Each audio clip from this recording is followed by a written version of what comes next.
I'm Dr. Christina Clay. I have been in the Delaware Valley for 18 years, practicing as a medical oncologist and hematologist. I started my training at Northwestern University in Chicago, and then did my hematology and oncology training in Los Angeles.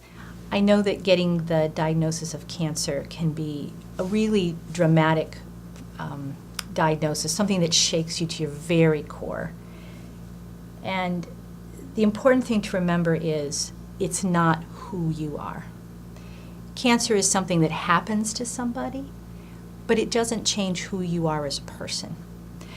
And that's important to remember, because however you've been as you were in the rest of your life, that's what's going to happen going forward.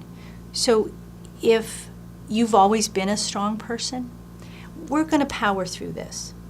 If you've been a person who's been very anxious, this is going to make you more anxious.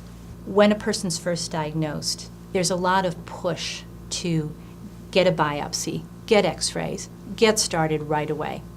Anything that we're doing can wait a day or two or three for you to, again, take that breath you need to figure things out. Don't let people rush you into anything.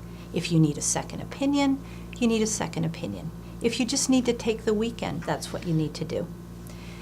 But as you think about this, think about what your goals are. A goal for somebody who's 30 might be very different than what's the goal for someone who's 80. So are there marriages, weddings to get to? Are there birthdays to get to? Are we going for a cure?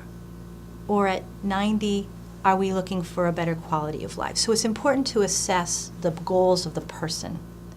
One of the things that we can offer at Alliance Cancer Specialists as a strongly rooted group of oncologists in the community is, as you're assessing your life, as you're figuring out what your goals are, as you're talking with your family about what's going to happen going forward, we can help you figure out what we have to offer to support that. We can offer an individualized approach, choosing how you live your life. Making that assessment can be a really important and profoundly spiritual part of the diagnosis of cancer. In a way, it can be a blessing. Many people go through their lives thinking they're going to have forever. And getting that diagnosis of cancer, though it's very difficult, can be a time in life to assess, who am I and what do I need and what do I want, so that you can move forward in your life, living a thoughtful life. And I think our group of physicians, community-based, but hooked in with all of the surrounding advantages of the Philadelphia area, can help a person choose how to live their life exactly the way they want to and in the way they want to.